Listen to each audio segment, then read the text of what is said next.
বিরতির পর স্বাগত। অর্ধ সমাপ্ত ব্রিজ নির্মাণের দাবিতে বাধ্য হয়ে পথ অবরোধে সামিল হলো এলাকাবাসীরা। জানা যায়, সাবরুম আগরতলা ৮ নম্বর জাতীয় সড়কের পাশ দিয়ে বয়ে চলা মনু নদীর উপর দিয়ে একটি ব্রিজ নির্মাণের কাজ শুরু হয়েছিল আজ থেকে প্রায় ১৭ বছর আগে। কিন্তু বাম শাসনের অবসানের পর বর্তমান সরকারের ৬ বছর অতিক্রান্ত হলেও ব্রিজের নির্মাণ কাজ এখনো শেষ হয়নি। এই ব্রিজটি চালিতাছড়ি এলাকার কয়েক হাজার মানুষের চলাচলের একমাত্র পথ। নির্মীয়মান ব্রিজটির পাশ দিয়ে একটি ফুটব্রিজ ছিল, কিন্তু সেটিও গত বর্ষায় বন্যার জলে ভেসে যায়, যার কারণে জীবন ঝুঁকি নিয়ে এলাকার জনগণ থেকে শুরু করে কোমলমতি ছাত্রছাত্রীরা প্রতিনিয়ত জীবন ঝুঁকি নিয়ে অর্ধ সমাপ্ত এই ব্রিজ পারাপার করে বিদ্যালয়ে যাচ্ছে।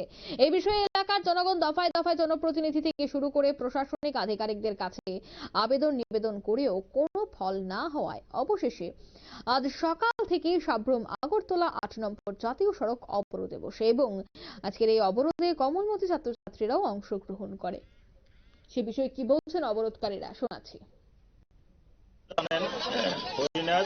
মনু নদীর উপরে যে ব্রিজটা আজকে ১৪ বছর ধরে অসমাপ্ত হয়ে পড়ে আছে, এই ব্রিজ তার সংস্কার এবং ব্রিজটা তার পুনর্নির্মাণ করার জন্য এলাকাবাসীর তরফ থেকে বারবার কর্তৃপক্ষের তার নজর নিলেও এখন পর্যন্ত এই ব্রিজ সম্পন্ন হয়নি। আমরা এলাকাবাসীর তরফ থেকে আমরা আবেদন জানিয়েছি এবং আজকে তার ধৈর্যের বাঁধ ভেঙে গেছে। এখানে হাজার হাজার মানুষ এই এলাকায় সেখানে এপার ওপার পারাপার করে।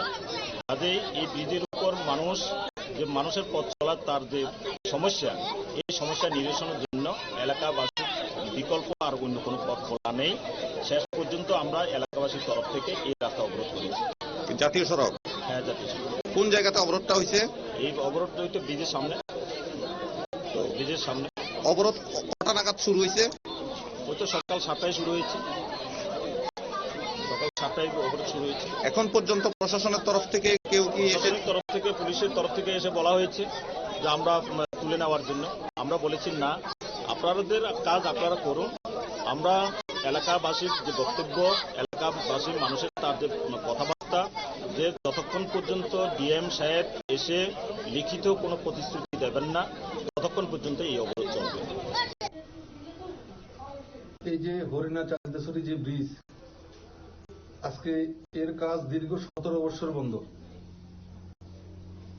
শুধু নেতাদের খাই মিটাতে গিয়ে যে সমস্ত ঠিকাদার এই কাজের সাথে যুক্ত ছিল, তারা সব কাজ ফেলে পালিয়ে গেছে।